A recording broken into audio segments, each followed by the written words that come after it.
fella straight towards the shed and then give a turn left. The look you want to go, your body weight will turn them. That's it. And in the walk, technically it's left leg, right leg from you, yeah? So we swing them in the walk with the leg rather than two legs squeeze release, yeah? So if you use one leg, then the other leg, then one leg, then the other leg, that's it, yeah? Very good.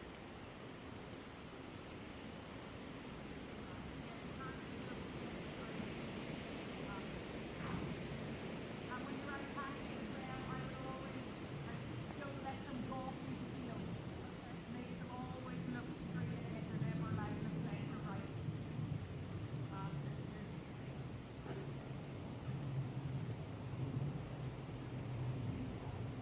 That's it. And once you're all along the fence, do another downward transition. Do one down to halt. Check your brakes. Very good. That was better because I wasn't in front of them. I didn't know what downward transition meant. Sorry, yeah. Down, we'll get there, don't worry.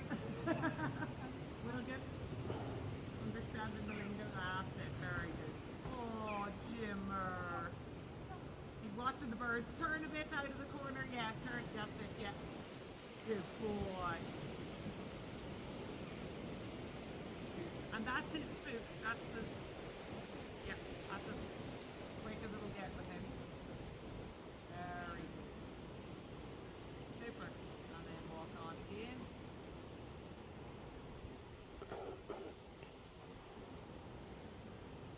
Okay. And go left leg, right leg. Encourage to walk a bit faster up the strong side. Bring it back behind. And as you usually want to open your knee, so you're squeezing, you know, nearly inwards, upwards, that way, yeah? Yeah, perfect, yeah, your knee opens, very good. And when your knee opens, you see, your lower leg can make proper contact. Yeah, and then it's kind of the aid more correct then, such. Very good. That's better now, yeah? A bit more forward. That's it, yeah. That's all right. That's what it's all about. Very good. Yeah. That's it. And then do another downward. Lovely. Very good. That's it. And it's as they respond, so whether it's like walk to halt or halt to walk, walk to trot, always just use the bit to say, yep, thanks, you've done your bit, so I back off now. Yeah. And on you go again.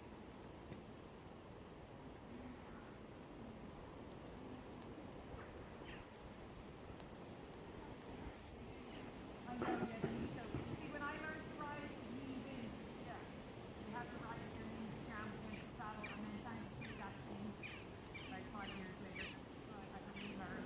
But it makes sense that your knees open, you can get your weight down on your stirrup and get your leg around, and then it's more effective. You then turn down towards me and then change the rein this time, go the other way.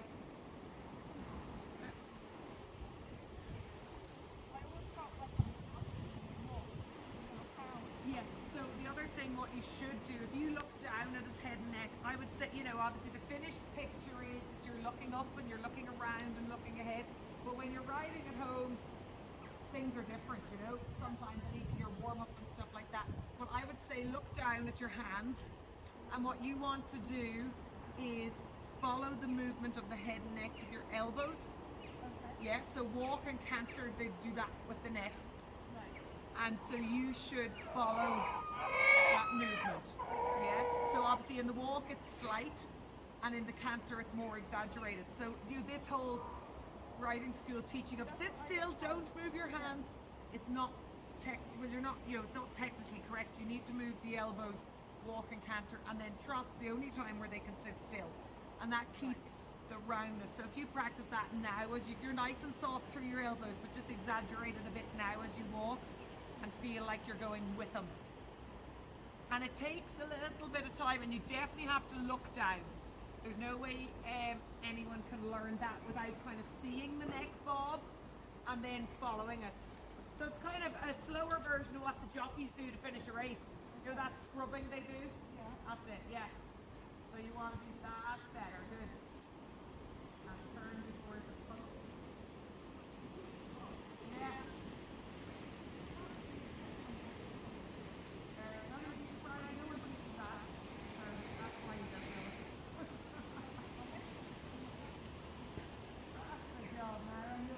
Videoing Chris, yeah? Yeah, you'll see that now back on the video and you'll see the difference. And it just takes a little bit of practice getting that coordination. You've got it very quick there. My feet be banging like this. They're fine, they're not banging yet, they're fine. But yeah, they should be moving again, that whole vision of this perfectly still leg. Yeah. Fine when they're doing Grand Prix, but while you're getting there, they need to keep moving. And to build very good walk now, and to build up the strength in your leg, you got to use it. Yeah. That's the big thing. And so in trot, I would always teach that every time you sit, you're squeezing with both legs. When you rise, you're releasing. Yeah. So it's squeeze, release, squeeze, release. So this idea of them going from a tiny bit of leg is great, but until you build up the strength in your leg, then it'll be going from a tiny it. Yeah, that makes sense. Yeah. So you got to build them up, and it's not necessarily big pressure you're using. You don't take much pressure, but it's making sure that you're using them, and that's building up the muscles that you need to get the control. You know. Oh really? Yeah. You see, that's the other thing. That's what Stacey says. Everyone teaches sit up, and then people get so stiff and rigid. Whereas she would say relax. Let a few feet in the front, that's she'd always describe, and keep it soft and relaxed. She says she can spot her riders at a show straight away by how their hands are moving and softer and relaxed. And it's kind of like that rounded shape. So the elbows are bent and everything's going with the mouth and the neck, you know? Yeah, so your position's nice and soft, and the more you've gone there, you're sitting more back. I know you said your back can annoy you a little bit, but you can get happy. And what did you think? It's far better. Nice and relaxed, don't think tall and rigid, because that's a nightmare and you'll end up sore. So just keeping it nice, nice and soft. Go again. And yet legs should be moving. It's absolutely fine.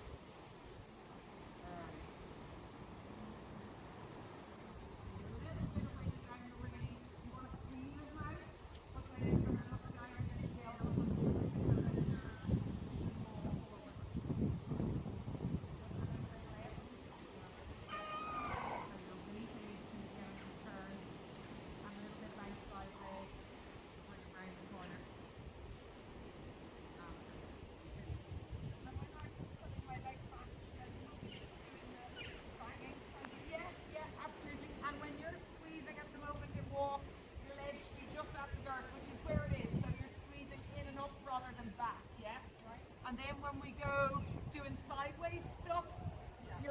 Will need to slide well back, you know. So say when I'm looking, it'll be halfway between where it is and the back of the numbnut, or 3/4 of the way, so it'll be quite exaggerated.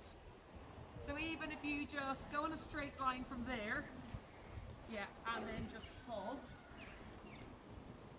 That's it. So what I'm going to get you to do now in a second is walk them forward and move them sideways, left to right, yeah?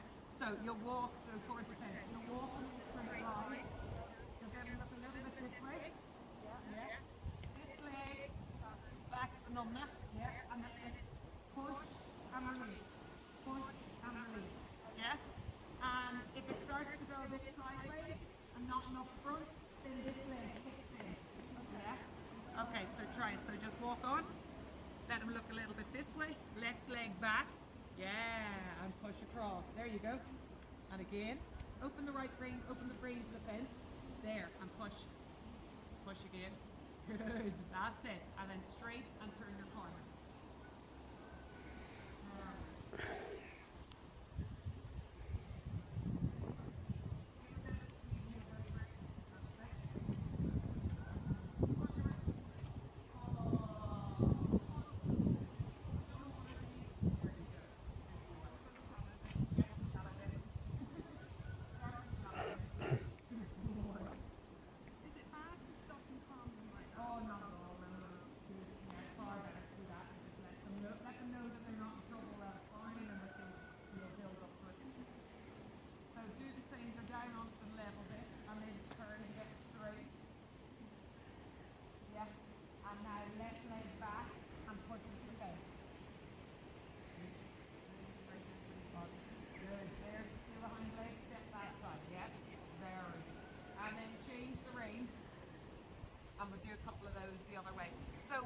want, like when you're out hacking, you want to decide, right, I want him to stay straight and I want him to stay on the left side of the road. And if he drifts a bit left, you use the left leg back to straighten it there.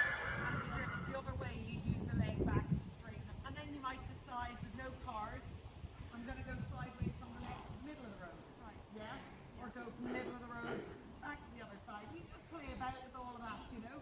And that will get you your control. So this leg back. Ah, very good. Good. And squeeze, release, squeeze, release. Very good. So it's like you ask him, and then you back off as he does it, and then you ask again for the next step, and you back off as he does it. And the degree of pressure is entirely, you know, it's totally depends. Yeah, it depends on the horse. It's getting to the stage that eventually it's a tiny aid. Yeah, when you have the full understanding together.